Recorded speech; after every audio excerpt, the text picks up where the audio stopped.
This presentation is about reach and grasp by people with tetraplegia using a neurally controlled robotic arm. It was put forward by Lee R. Hirschberg and others. Tetraplegia, sometimes refers to as quadriplegia, is a term used to describe the inability to voluntarily move the upper and lower parts of the body.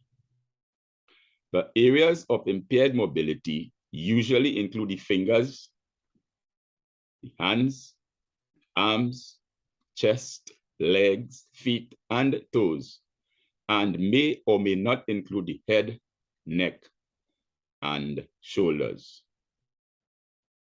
According to the National Spinal Cord Injury Statistical Center, vehicle crashes are the leading cause of injury, followed by falls, acts of violence, primarily gunshot wounds, and in like sports and recreation activities. What the injury do is disconnect the brains from the body, thus eliminating the ability to perform volitional movements. The team who conducted this study has previously shown that people with long-standing tetraplegia can use a neural interface system to move and click to a computer cursor and to control physical devices. They also experimented with able-bodied monkeys, where they used the same neural interface system to control a robotic arm. At the time, it was unknown whether people with profound upper extremity paralysis or limb loss could use cortical neuronal ensemble signals to direct useful arm actions. They also discovered that thoughts can be used to control devices. They hypothesized that a neural interface system could restore mobility and independence for people with paralysis by translating neuronal activity directly into signals for assisted devices. They selected 2 people with long-standing tetraplegia, and they used the neural interface system based control of a robotic arm to perform 3-dimensional reach and grasp movements. They also used microelectrode array implanted in the brains to decode signals from the local population of neurons that controls motor function and send it to a computer translator. Here is a graphic of a robotic arm by Decker. And on this side is the graphic displays the tools that are being used. For instance, here is the array, about 96 arrays, the implant in the brain. For instance, like here is the brain here. This is a graphic where they implant the array in the brain and they connect the devices, the array, directly to a computer here from the brain. The computer in turn is connected to the robotic arm. And therefore, the subject that we see in the picture, she is able to use her mind just as how she would use her mind and her brains for the use of a natural arm, is the same way she is using it to send to the computer.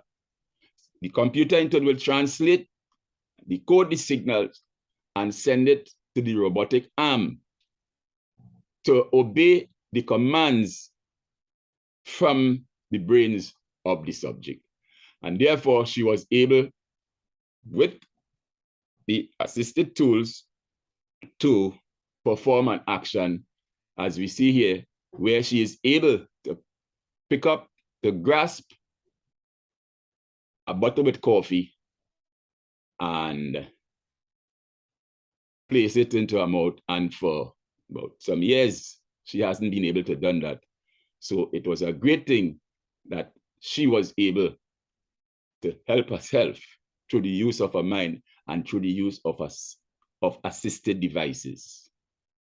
The results demonstrated the feasibility for people with tetraplegia years after the injury to the central nervous system to recreate useful multidimensional control of complex devices directly from a small sample of neural signals. It also shows that once the brain is intact, it can be used to transmit signals for various applications.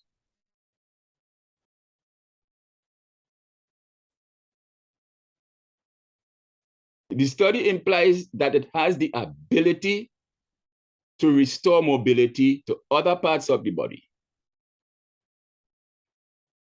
It has the ability also to perform other tasks. This system also has the ability to be used to assist the elderly to operate devices.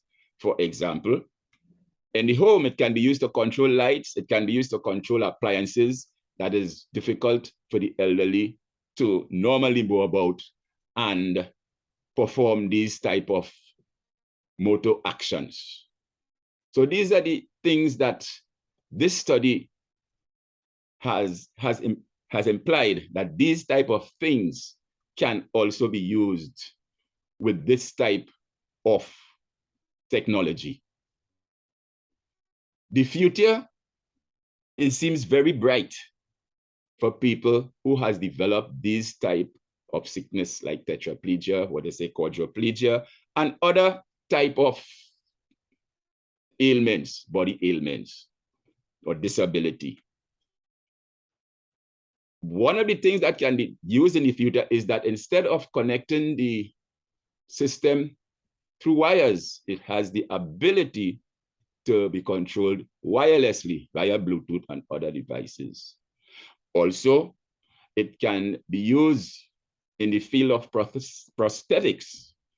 For example, your arm might be amputated, and they can create a robotic arm and attach this arm to the amputated arm and send the same signals, identify what nerves that is responsible for controlling whatever activity in the hand, and they connect these nerves to the arm so that it can be controlled from the mind of the person who has lost their limb.